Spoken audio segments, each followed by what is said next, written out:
everyone. Thank you for joining us. If you were at webinar 1, I also thank you for coming back. My name is Marn, as Christine said. I am the former Atlas Literacy and STAR Coordinator, a position I was in for 13 years, and along with a wonderful leadership team, brought both EBRI and STAR into Minnesota ABE. I am joined by Krista Coronado. So Krista, if you would introduce yourself. Hi everyone, I'm Krista Coronado and I work in Minneapolis adult education as a student learning interventions coordinator, which works with all the EBRI and STAR teachers in our program. So welcome, I'm glad you're all here. Krista has vast experience in diagnostic reading assessment. I would estimate you've done hundreds of tests with struggling adult readers. So she will truly be the voice of practitioner wisdom. I want to remind you that after today, there are 4 more webinars. What we'll do is we'll transition to teaching. So going beyond the foundations and the very important practice of diagnostic reading assessment. We'll transfer into teaching alphabetics, vocabulary, fluency, and comprehension. So the word skills and then the text skills.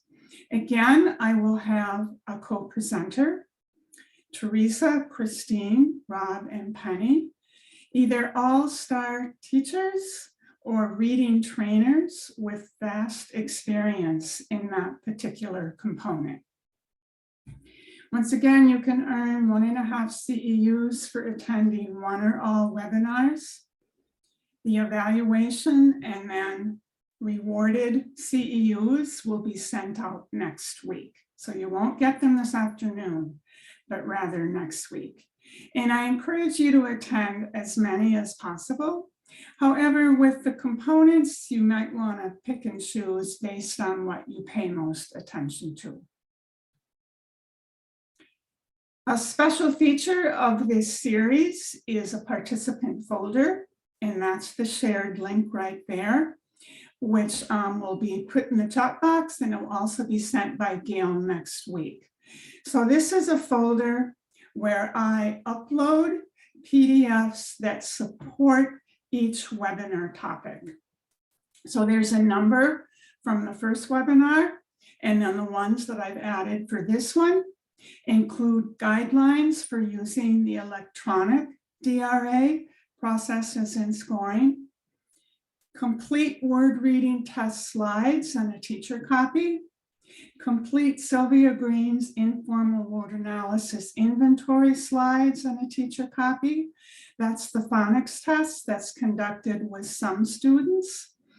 A set of passages that are public domain from level 1 to level 8 called the Quick and Easy Adult Reading Assessments.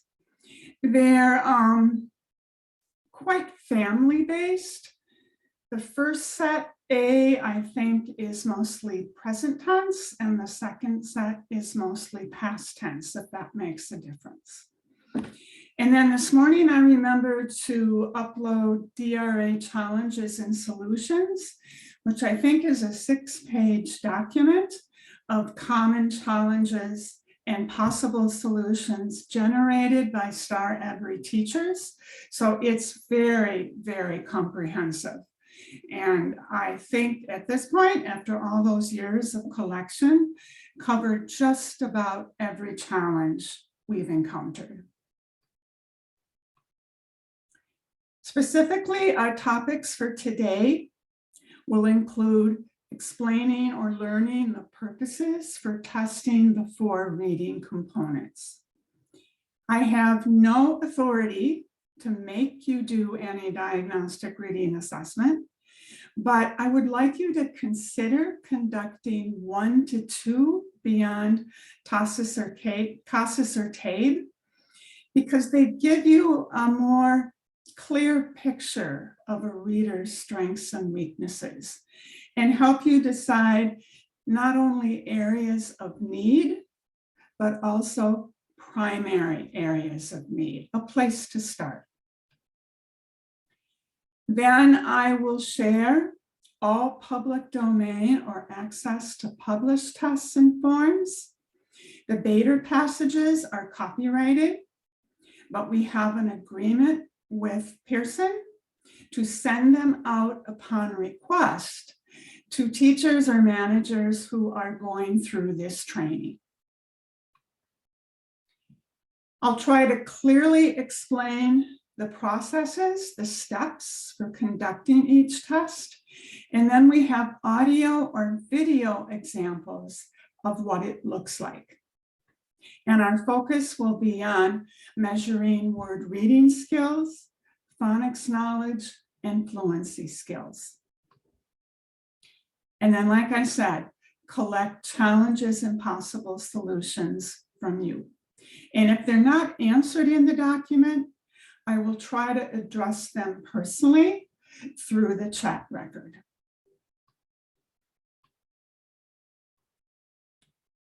The purpose for testing alphabetics is to determine a mastery level, the level at which the student reads words well.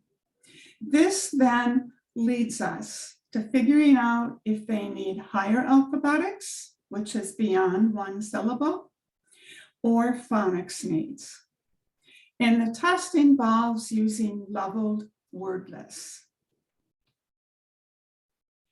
The purpose for testing phonics, which, like I said, may be some students, but not all, is not to determine a level, but rather to determine unknown English letter sound patterns for instruction.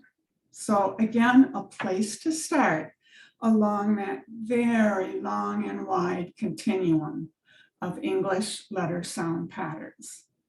These are not leveled word lists, although they are categorized by level 1, level 2, but rather sequential, starting with very basic words and working through more complex patterns and stepping into the ED ending.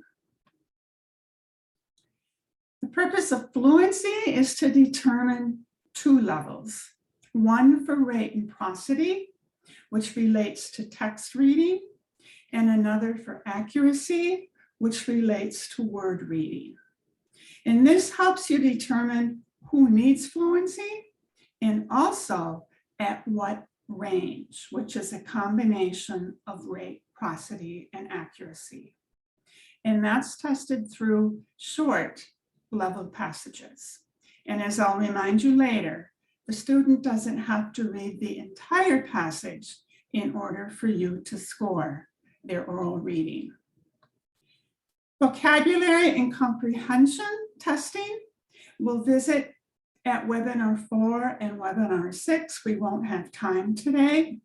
For vocabulary, if you choose to assess rather than assume needs, there are word lists to figure out mastery and instructional levels. For comprehension, there are leveled passages and questions to figure out mastery and instructional levels. Krista, can you come on and estimate how long it takes you to conduct alphabetics, phonics, and fluency? So generally, now that we're using the EBRI, I would say for alphabetics, fluency, and comprehension, it's about 25 to 30 minutes, just with students getting on, making them feel comfortable, introducing themselves, talking about the test itself.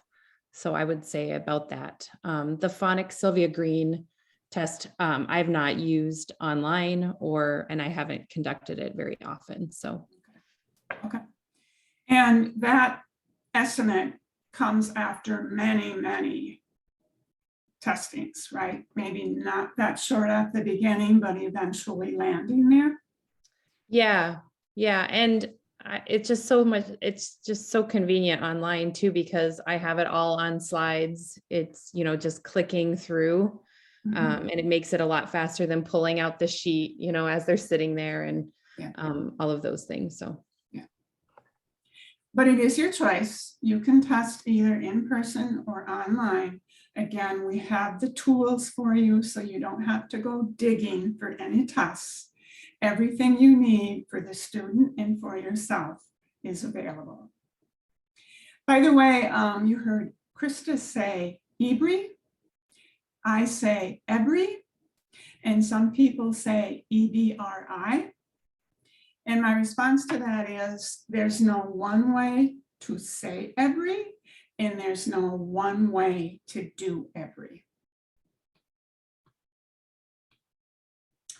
Okay, here's the process for testing word reading using the word reading test.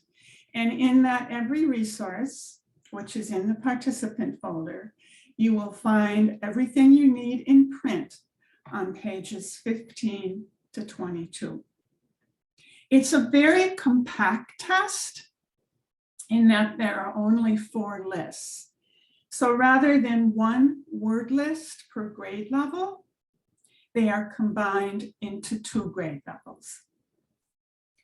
It's highly recommended that you start at least 1 level below the Tabor-Casas reading grade equivalent, remembering that that's measuring the end product and not word reading. So list A is set up for grade equivalents 1 to 2, list B 3 to 4, list C 5 to 6, and list D 7 to 8. You can also find a list E. I think it's in the resource, but historically we haven't used list E, which would be 9 to 10. And we will show you examples of what this looks like. You want to... I'm just going to interrupt you here quick. I generally start at the first list, even with upper level students, to get them comfortable, just so that, they feel that they're in a safe place, that I just really want to hear them read words. And I've not had a student who scoffed at starting at the first, second grade level. So just a way to make them feel comfortable and confident. And that's an important point, that this could be the first time a student is in a space one-to-one with a teacher, being asked to show how they read words and text. And so another part of that is explaining what and why you're conducting this extra test. And here's a script of what you might say. The language can be changed to fit the language proficiency of your students. I'm going to give you a short reading test. I will ask you to read word lists aloud while I listen carefully. This will tell me if I need to teach you how to better sound out or pronounce words. Reading words correctly is important for recognizing words and understanding the meaning of text. So you're not only telling what and how, you're also linking it to the ultimate goal of understanding words in text. Then you'll present either the print pages, 1 list per page, or the slides. And the slides have 5 words per slide or 1 word per slide, whatever your preference is.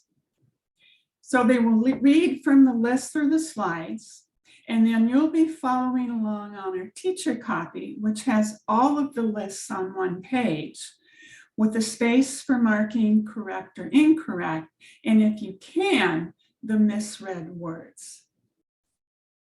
I suggest scoring 1 for correct and 0 for incorrect, because then it's very easy to count up the ones rather than remind yourself what check and plus or check and minus mean. So counting numbers has always just made more sense to me. Here's the tricky part, but the audio will model it. If the student scores 9 to 10 correct out of 10, each word list has 10 words, you go up. Because they have mastery at that level, and you want to see if it's the highest or if the next level is the highest. If they read 7 to 8 correct, generally you stop. And if they read 6 or less, you go down, because this is too hard. And so you need to go down to find that mastery level. The alphabetics mastery level is the highest grade equivalent within those 4 ranges where the student read the words 70 to 80% correct or 90 to 100% correct. And again, that's a little confusing, but the test is very compact. And so doubling up saves a lot of time. Once you have that alphabetics mastery level, here's what you know. If it falls between 1 and 3, that indicates a beginning level of alphabetics and a need for phonics instruction. If it falls between 4 and 7, the student has intermediate to advanced decoding skills, but they are ready to bring that up to multi-syllable words. So to learn the prefixes, suffixes, roots, and Greek forms. And if they score 8 to 8 plus, which would be 90 to 100% on list D, that indicates they have quite strong decoding skills for 1-syllable and multi-syllable words, and don't need regular instruction, but may need support incidentally with academic or complex words. Christine, do you want to add something to that alphabetics mastery of 8 plus?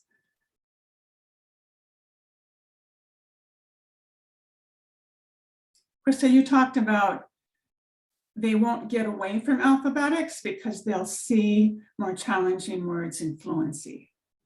Yeah, and so I do find that I remind students that, you know, those multi-syllable words, they're going to get those more and more as their reading level goes up.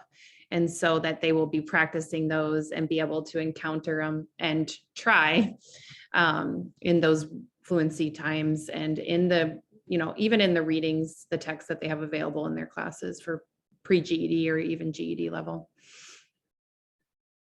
Christine, any comments?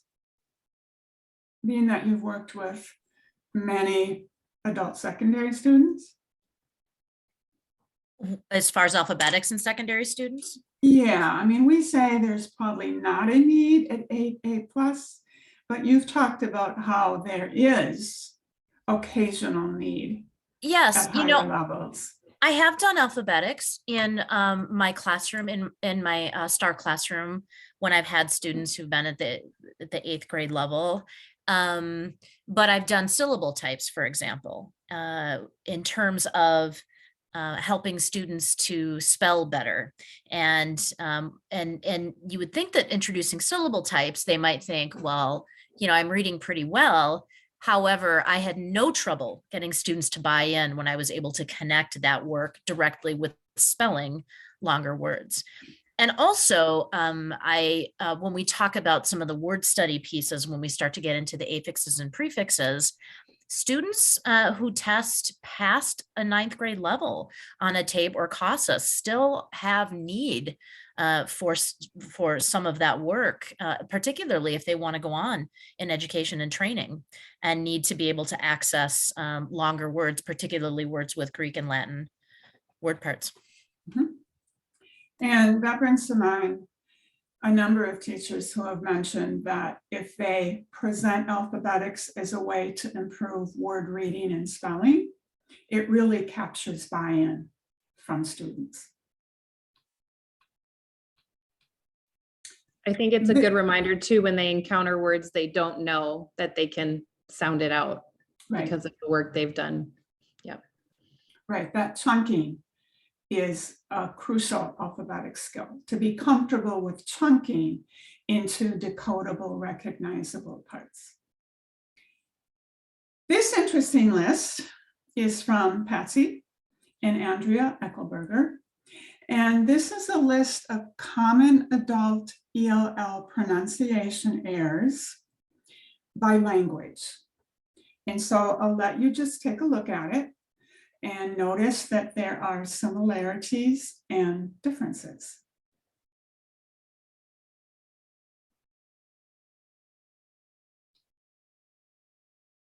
And if you work with ELLs, you probably encountered these yourselves.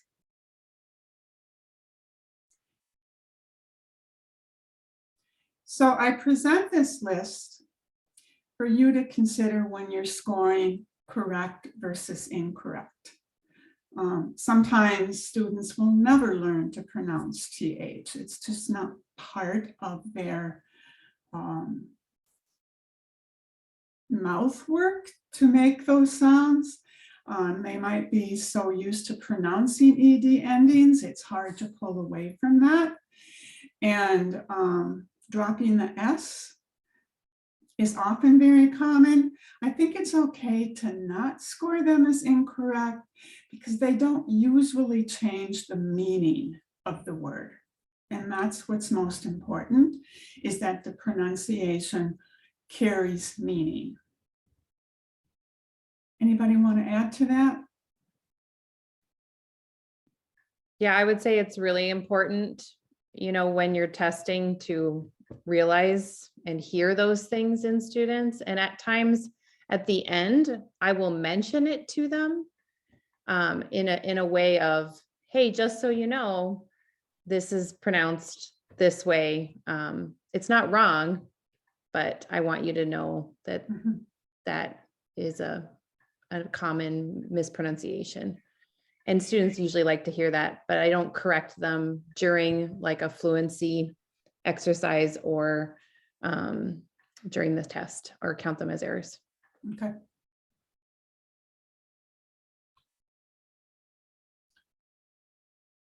This is an audio of Krista testing a student, and I'll let her introduce the student.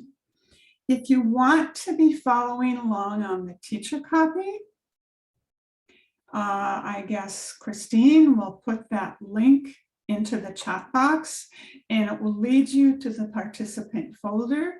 And then you'll be looking for the word reading test teacher copy. So like I said earlier, we're exclusively doing DRA online just because of the teachers who have been asking for these assessments are using and teaching online. I did do a DRA in person this week and it was great. I had missed that interaction, seeing a student and being able to hear them differently. But this audio that you're going to hear is Nasra, and she is a Somali speaker in intermediate ELL. She's an intermediate ELL student in our program. Those MPS teachers that are on with us, she is in level 5.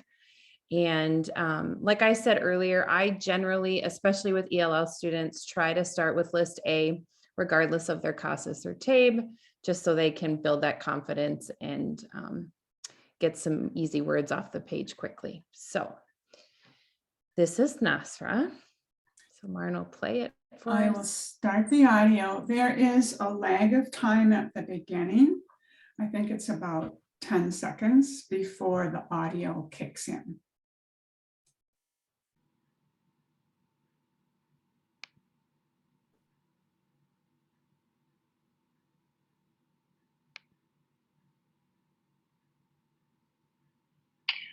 Okay, Nasra, we're going to start with this list. You don't need to read the title, just the individual words, okay? And I'm following along listening.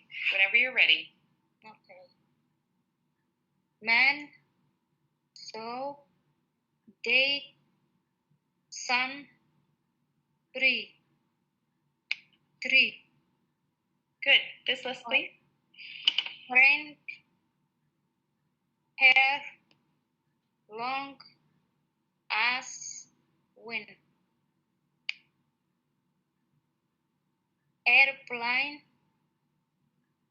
before, water, 100, blank, blank. Bank. Good. Yeah. Thursday, complete background package, record, scientist.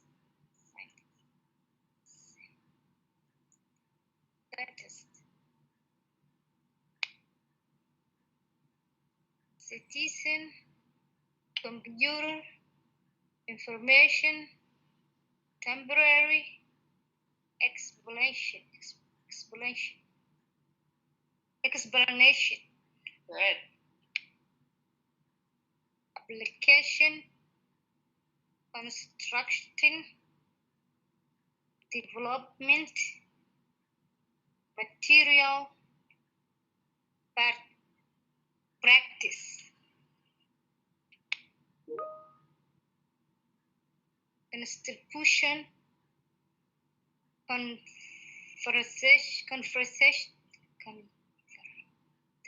conversation, individual,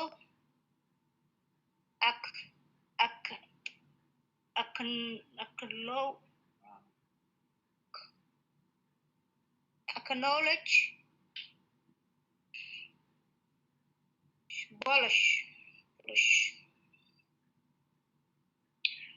pollution. Good.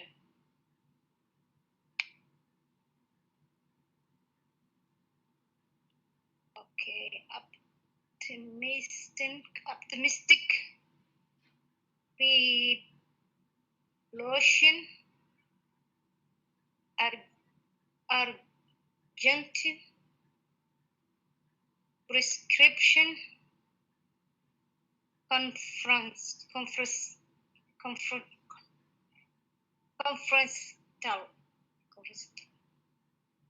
confidential. Yeah. All right, Nasra, thank you so much.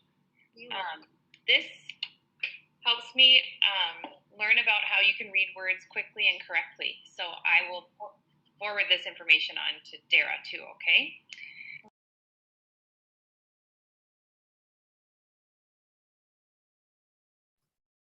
So Krista, do you want to talk about the results for Nasra's oral reading? Yeah, so I'm remembering a year ago. I wrote down some of these things.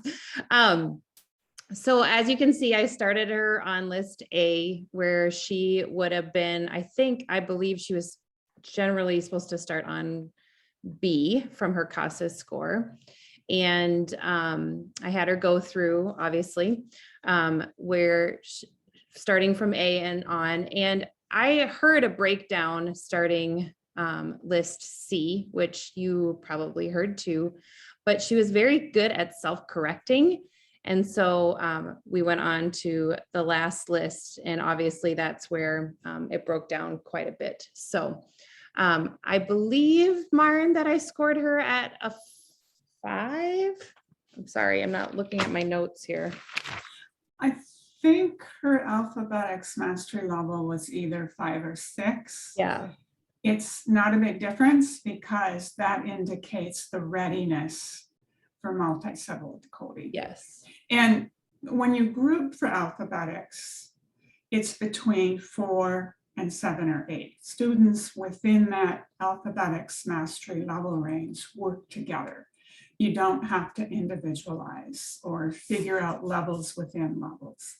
Same with the phonics group. All students between 1 and 3 can be taught together. And I forgot to mention that when you are scoring and the student is sounding out or self-correcting, it should all happen between 3 and 5 seconds. So it doesn't have to be an instant word reading. They have a little bit of time to work it out, but not so much time because we do need to read words more quickly in general than spending 3 to 5 seconds on each word. I do think sometimes I might have stopped at list C, but I kept going just to see. I wanted just to hear a little bit more from her, just based on needs the teacher had identified as I went through that word reading test. And you didn't add that much time. And Yep. she didn't seem frustrated with list D. Yeah. I mean, she was doing what you asked her to do, which Yeah. was do her best on these word lists. Okay, any questions in the chat, Christine, that should be answered?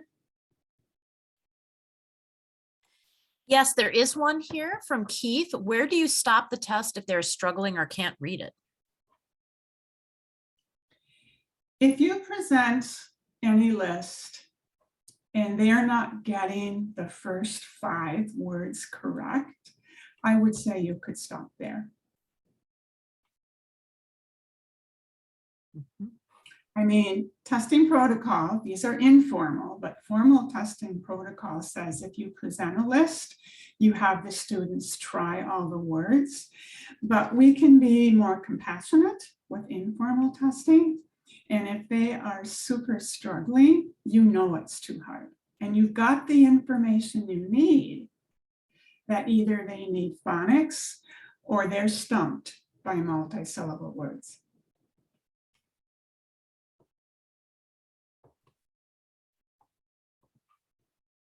Is that it?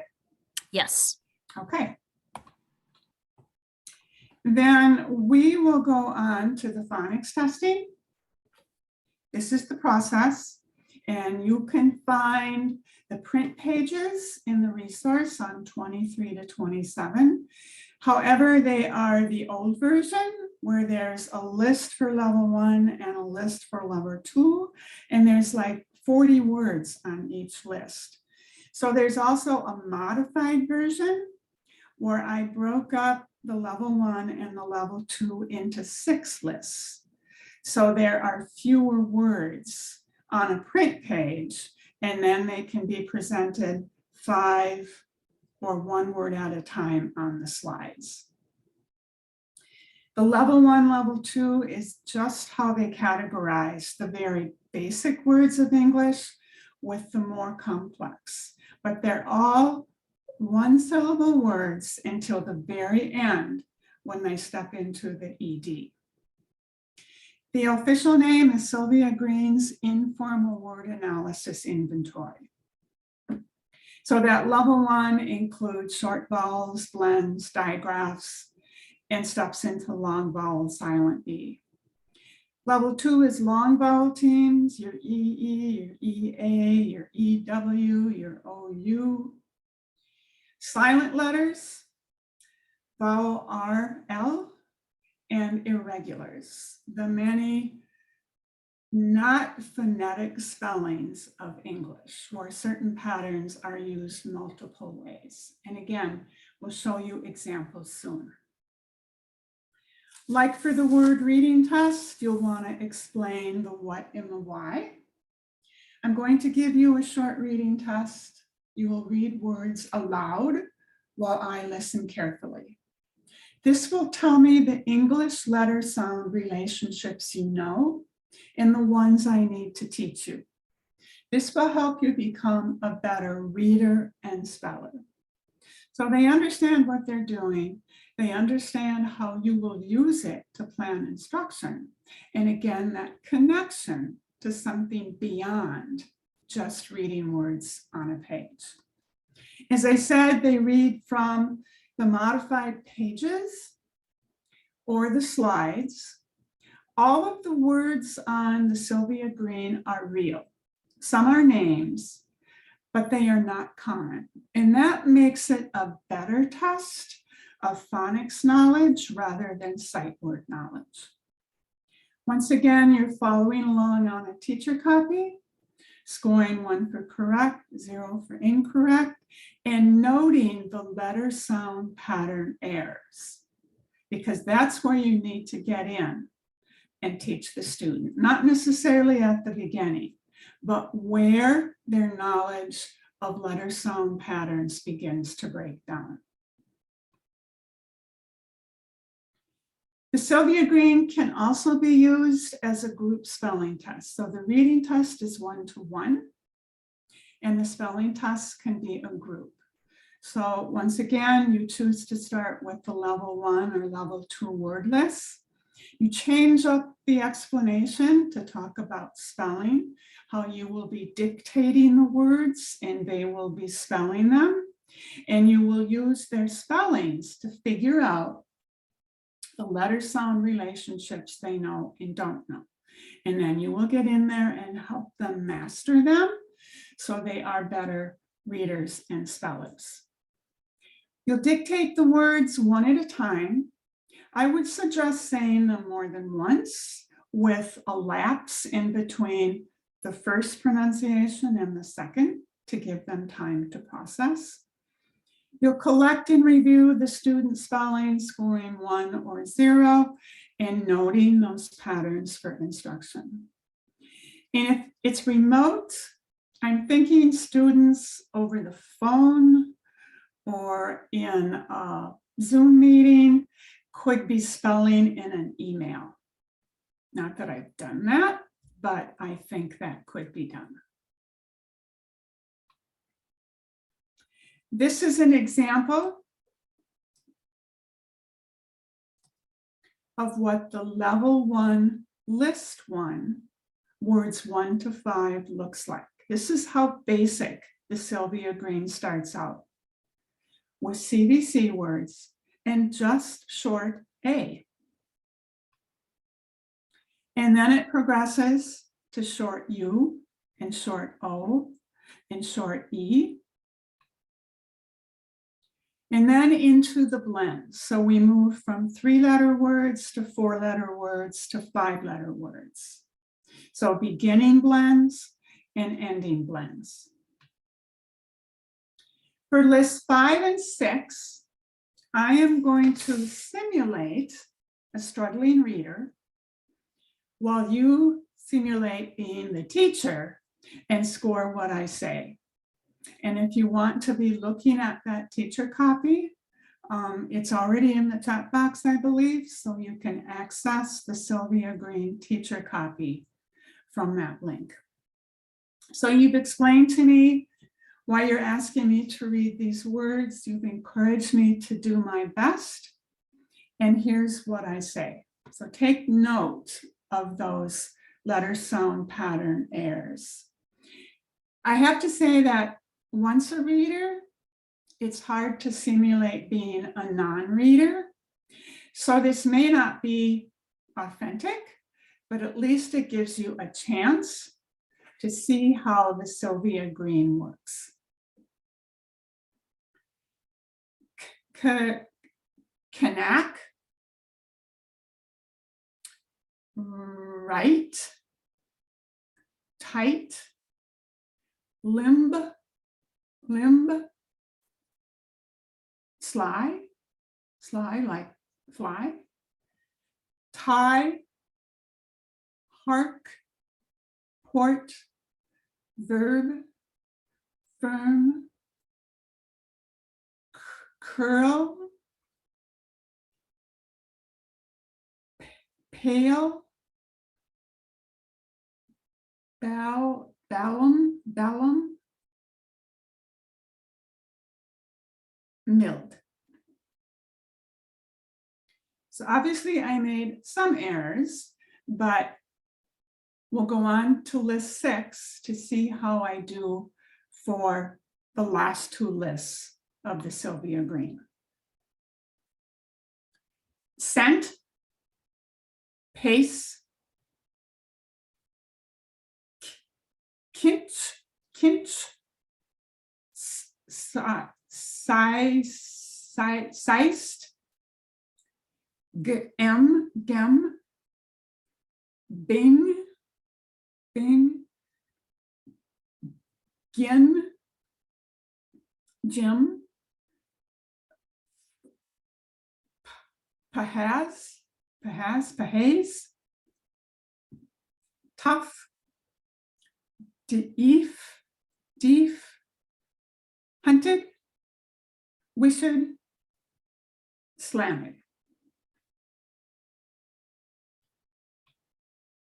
So this is what I intended to demonstrate. So check what I've got on the slide with your own mental or written notes. On list 5, I had 6 errors. So this tells you, the teacher, that I need to learn about silent K, W, and B as they appear at the beginning and sometimes the end of words, and the vowel L patterns. On list 6, I had more errors, 9 errors. And those errors tell you that I need to know about the soft C sounds, C-E, C-I, C-Y, and the soft G sounds. So rather than the K and the G, I need to know the S and the J sound. I need to know that PH sometimes spells F. I think that comes in from the Greek language. So it's an irregular. And sometimes EA is eh. And sometimes we say, and sometimes we don't say ED. So hopefully that gives you an idea of what the word reading test and the Sylvia Green looks like and what you can gain from it. Let's take a moment right now to think about challenges, and then we'll take a break after the chat poll. So in the chat, if you would make a quick note about what will be challenging for you about conducting 1 to 2 diagnostic reading assessments. And I give you some common challenges from the past. You can choose all of them or you can enter others. So I'll give you a few minutes to go into the chat.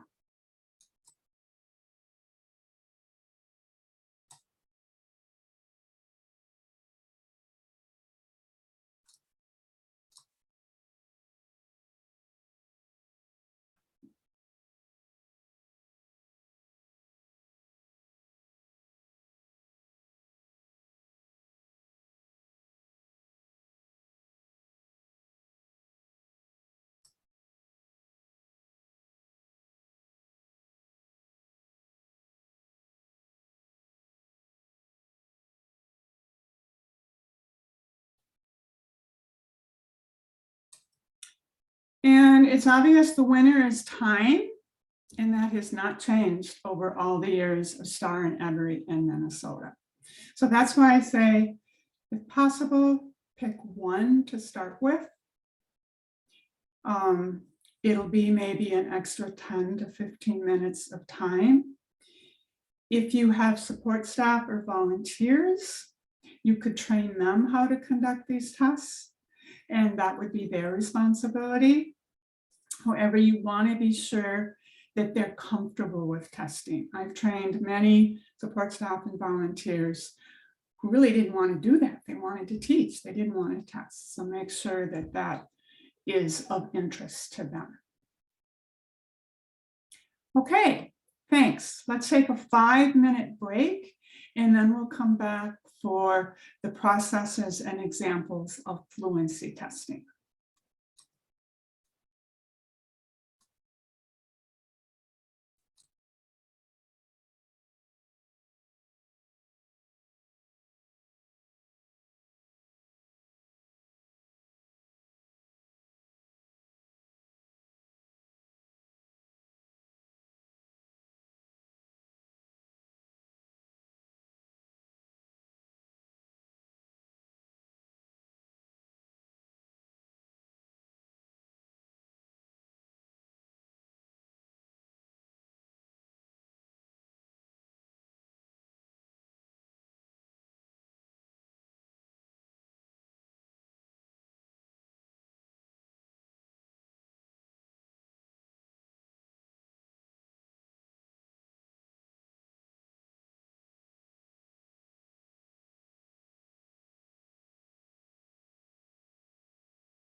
Welcome back. I made a few comments in the chat box, specifically to Martha and Jeremy, about other pronunciations or common differences in pronunciation. And then to clarify that alphabetics lessons don't need to be long. 10 to 15 minutes a couple times a week is better than nothing. And there's also the wonderful program Moby Max, which students can work on independently. And I believe there's an assessment piece. If not, you can use what you come up with from the Sylvia Green. Christine, you wanted to mention something about using support staff? Yeah, I also just wanted to, with what you just said, as far as short lessons, we don't want to do alphabetics for an hour, right? In fact, we don't want to do right. We don't want to do vocabulary for an hour, as fun as it is. And this has been shown in research that short lessons can be extremely impactful for adult learners. But one of the things I wanted to say is I had a bit of a tough time when doing STAR way back, and the idea of volunteers or educational assistant or paras doing the DRA. I was one of the teachers who had a difficult time. I have a K-12 reading specialist background, and I just wanted to do all of that. But one of the things that I learned, and I think that Marn used to talk about this when doing the DRA, with doing DRA trainings with volunteers and paras and educational assistants, I found that my educational assistant, Deanna, was much more succinct and quicker, because she didn't get all caught up in some of the things that I did. I almost went too deep because of my reading background. And she really was very objective and just recorded what she heard. And she was very, very accurate. But I learned that that there can be a benefit in having someone who's not too close to it, shall we say. Yeah, that's very true. And the many volunteers and support staff that I trained were by the book. I mean, that's what they felt comfortable doing, was by the book. And so they didn't start too early or go beyond where things broke down, because they were operating by the book.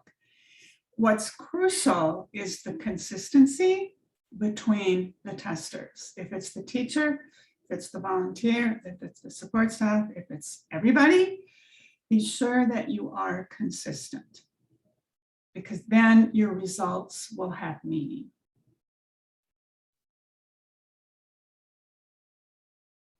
Okay, text fluency. And you can find this process in the EBRI resource. It's a complicated process, but we have videos of Krista doing it, and I think it will make much more sense. Once again, you start at least one level below the Tabor-Casas reading grade equivalent, so that you set up a comfort with text reading where it's successful. You might tell the student, I'm going to give you a short reading test. I will ask you to read paragraphs aloud while I listen carefully. This will tell me if I need to teach you how to read more correctly and quickly, at a speed that's not too fast or too slow, and in meaningful phrases or chunks, like conversation. Reading with fluency, reading that way, is very important. It's the bridge to understanding the meaning of text. So based on the level of your starting point, you'll present the passage page or the first slide. So the slide versions are generally 2 slides for the entire passage. Some of the shorter ones fit on 1 slide, but most of them took 2 slides.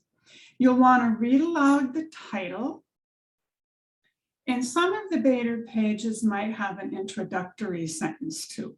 I'm not sure what we're able to share with that copyright agreement. You will listen while the student reads each paragraph. If possible, and this may not be possible at first, or throws you off, quickly mark any misread words or errors. Not all paragraphs need to be read. So if a student is struggling with the first paragraph and you know it's a poor reading already, you can stop. Just like with the word reading, you do not want to frustrate or humiliate them. If it's too difficult, you've got the information you need for going down a list or passage or stopping. You will score each passage presented as a good. Actually, that's good enough. It's not perfect. It's good enough. If the student read the paragraph smoothly, with pauses occurring at appropriate places, with meaningful units, and if there are few word errors or repetitions. And we're talking between 90 and 95% correct word readings. The second scoring is a 2, which is fair.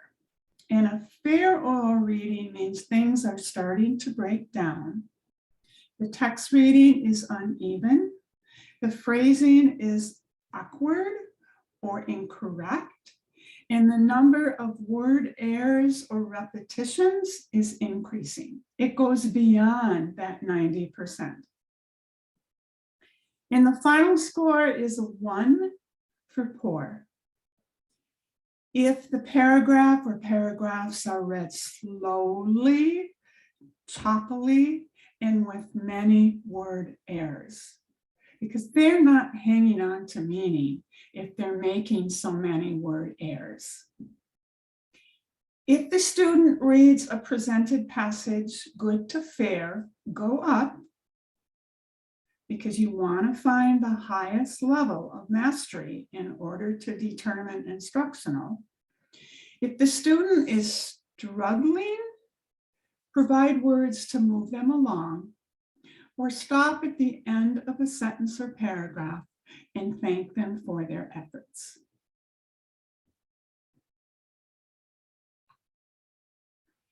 What you will get from fluency testing is a mastery level, the highest grade level passage that was scored as a 3 or a good enough, where there's little to no struggle with reading the text and there are very few word errors. This would be the easy level for the student where they can read independently. So the easy or independent level. And this is not what you would present for teaching or instruction. The second level is based on the score of fair or 2, and it's the instructional level for rate and prosody for the text reading. So there's some struggle, but they're getting through the passage and there are only some word errors. So they most likely understand most of it, but they probably need support in how you read text at an efficient rate and how you chunk in meaningful units. The score of 1 is the instructional level for accuracy, where the word reading breaks down. So there's lots of struggle and word errors. What's most important is the combination of the 2 instructional levels. So a rate, prosody, and accuracy level. It's a range. It might be 1 to 2, 2 to 3, 3 to 4. This is how you form groups according to that range and how you select materials. Because again, you can't have 10 fluency groups in your classroom. We used to tell STAR teachers, start with 2. Okay, group them, start with 2, but stay away from really large groups because then students don't have enough time to read aloud for the teacher to assess. And it's a range also because readability of text varies. And so if you think range, you're staying within that instructional level. It's not going to be too easy, and it's probably not going to be too hard. If it is too hard, then you simply up your modeling. And we'll talk more about that at webinar 4. Marn, could I interrupt for just a moment? Sure. And draw attention, the chat box, there was a question came up and both Krista and I did answer in the chat box about if as instructors, we have volunteers or paras or educational assistants do the assessment, do we feel that we might miss out on some initial information that might be really valuable about those students? And I said something a little similar to Krista. Neither of us would do them right away. I would gather other kinds of evidence from students. They would be in a few of my ELA groups.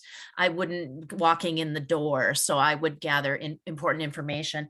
And I think Krista, and I don't mean to speak for Krista, but she makes a really excellent point that at all times when we're thinking about DRA, it's one more data point to understand the student as a whole learner and to communicate with your volunteer or para if there is additional information. I thought that was great, but I would do a writing sample. They would do usually a TABE reading and math test in the classroom. We would do an orientation.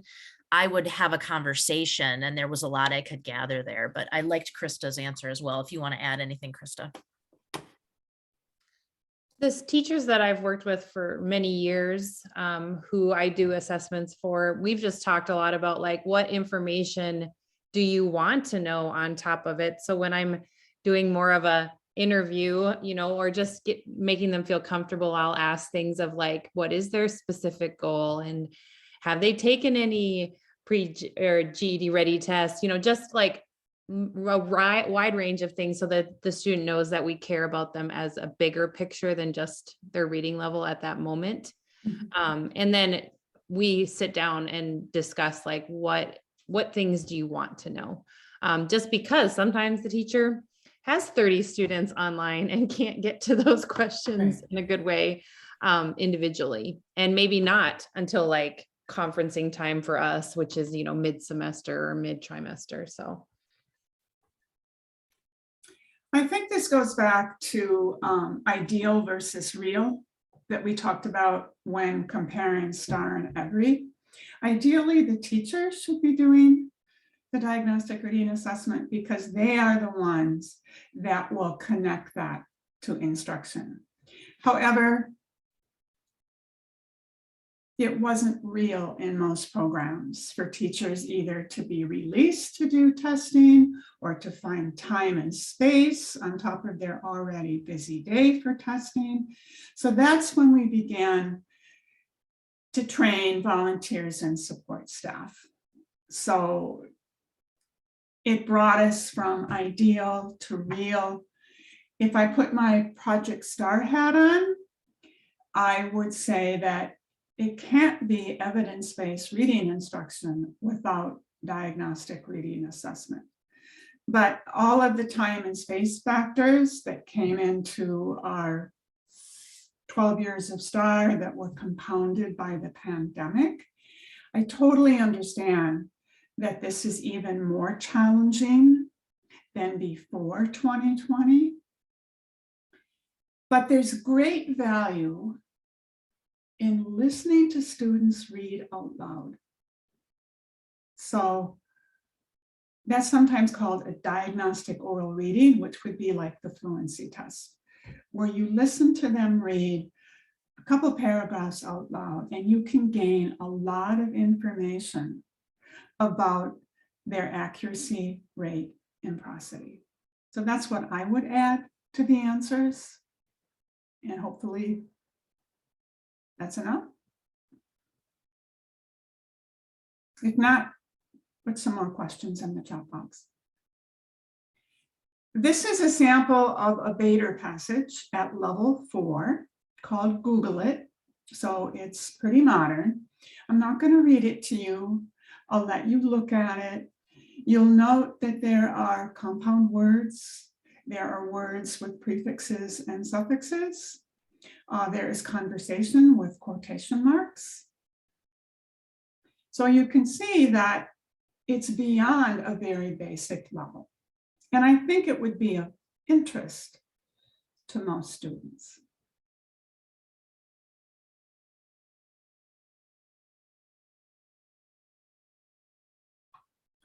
And that's the second slide.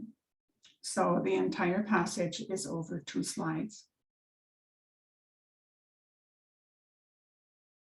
And again, if a student is significantly struggling with the first or second paragraph, they do not have to read the whole passage because you're not questioning them. It's an oral reading test. And then once again, if you want access to the Bader print pages or slides, they have to be requested from Christine. And she'll happily turn those around for you.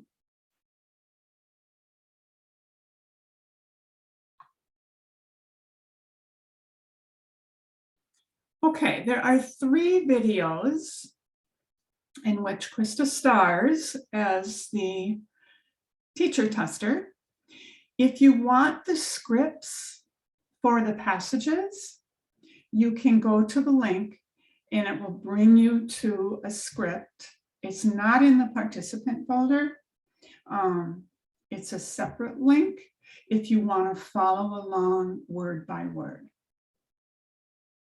For each student, Krista will introduce them, and then we will watch them listen to 2 videos of them reading either the first paragraph or the entire passage. It depends on the length and how well the student is reading.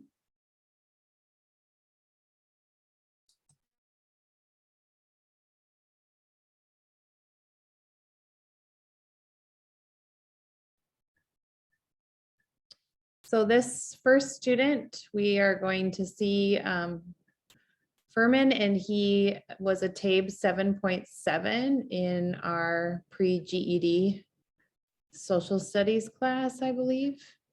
And Marn's showing me what I need to know.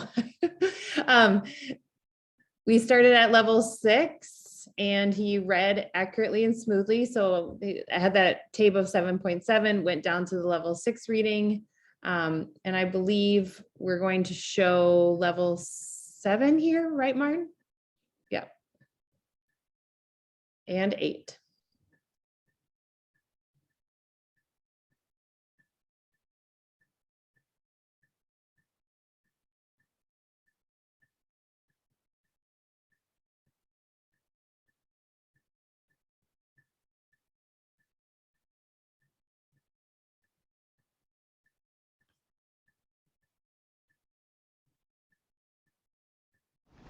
This is a story to learn more about mail order shopping.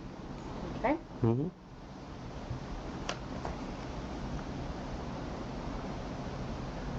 Jeannie and Kim had been shopping for equipment for their camping trip. For several days, they had been going from store to store looking for things they needed. Shopping was taking a long time and was very inconvenient. Their neighbor said that he had been shopping by sending the things through a mail order catalog for years. Jean Yep. Jean said that he had heard about mail order shopping, but he was worried about getting their money back if something was wrong with the purchase. When the neighbor told Jean and Kim that the store offered a refund warranty, they asked him if they could borrow his catalog.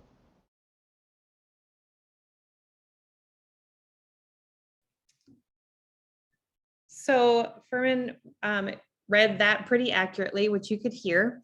And so we moved on to level 8. We're going to play that one, Marn.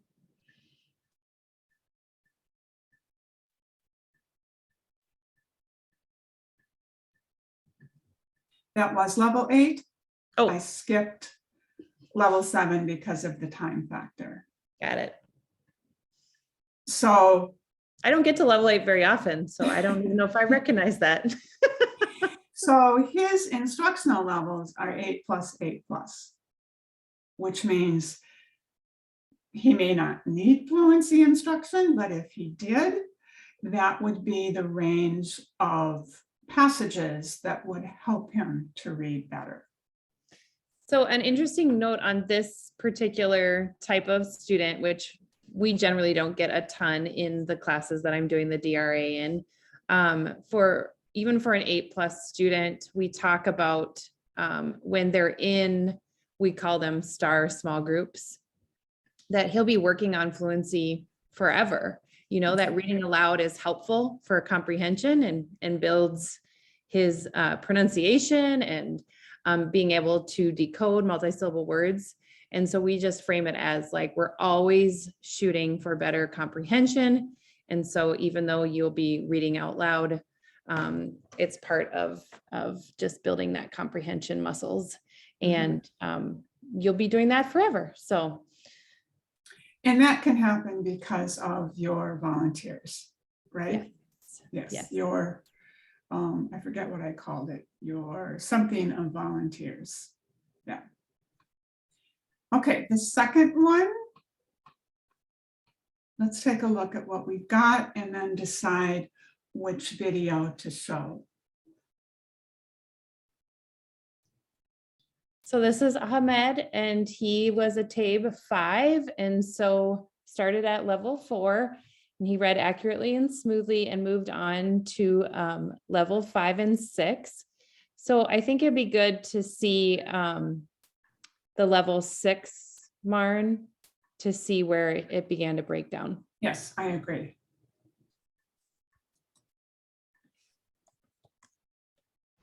The next one, we're going to learn why some people should have to pay for their own rescue. Okay. Anyone is danger should be risked.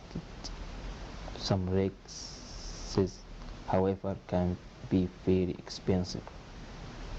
Rescues involving boats, helicopters, or airplanes could cost thousands of dollars.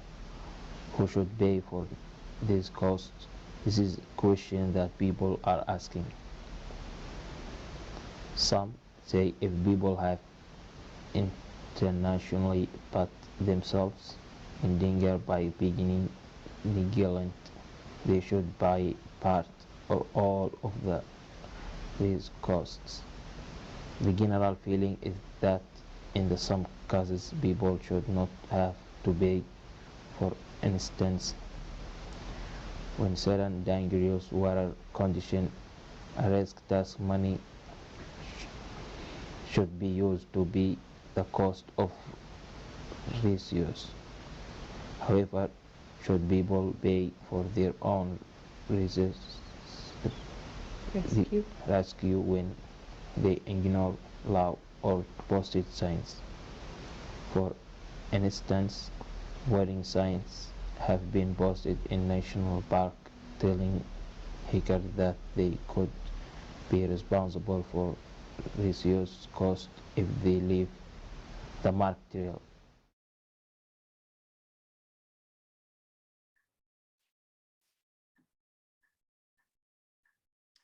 So at that point, we stopped that part of the assessment and moved on to the next, which was comprehension for us. And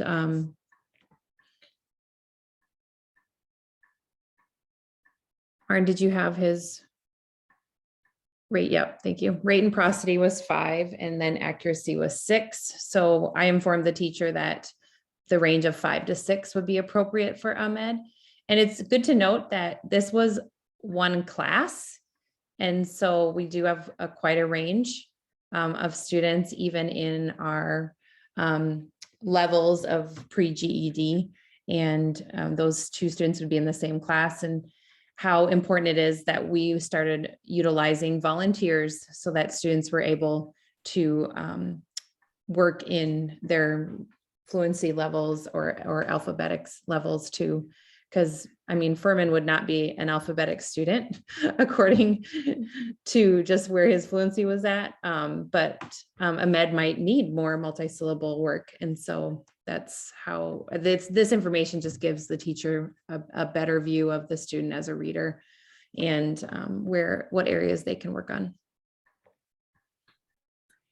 I think if you're in agreement, we will skip video 3 and present it before we talk about teaching fluency, so participants can see what struggle looks and sounds like.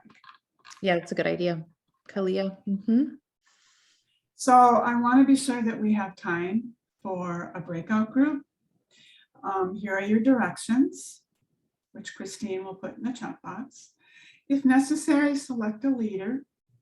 There are 3 questions to be talking about the value of conducting short tests, which might be most valuable for you. And then if you find the time, space, and staff to do so, how will you use those results? You don't have to answer all 3, whatever you have time for.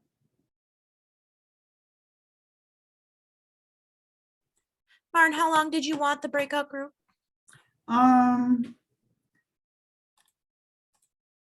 Let's go for like 8 minutes, and then that gives us a couple minutes to wrap things up.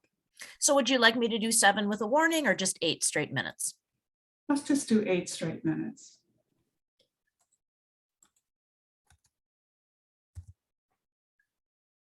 Okay. Let me make sure we're in good shape here. Okay, let's go.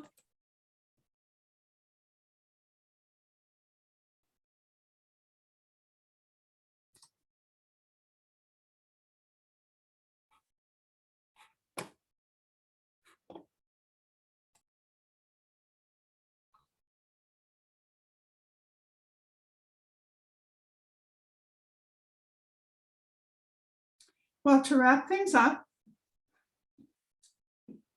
Krista has offered to share other videos and audios that she has. I think that's correct. I think that's what we talked about. So if you want more information on that, you can email her. Within Literacy Minnesota's online courses, there is a course that I put together before I retired called Informal Reading Assessments, Adult Basic Education. And within that 5 or 6 topic course, there's a lot of additional practice on testing with the word reading, the Sylvia Green, and the fluency. I don't think I included vocabulary and comprehension. And so if you want to take that class, you can go into that website. You can do it just out of interest. You can move in and out. Pick and choose what you want to do. Or you can also do it for CEUs. And I believe it's up to 5 CEUs. And Christine Kelly would be the instructor of that online course. So some of the practices might be the same. For example, the audio that Krista shared with us is also part of the course, and the fluency videos might be too. Looking ahead to webinar 3, it will be all about alphabetics for emerging readers, beginning readers, developing readers, and advancing readers. So I'm grouping ESL and ABE levels together and showing you what it looks like across this continuum. And it will look different, obviously, at emerging levels than advancing levels. So thank you so much for being here, for asking questions, for listening, for viewing, and for taking the time to talk with each other. And I hope to see you at webinar 3 on March 25th, another Friday, 1 to 2:30.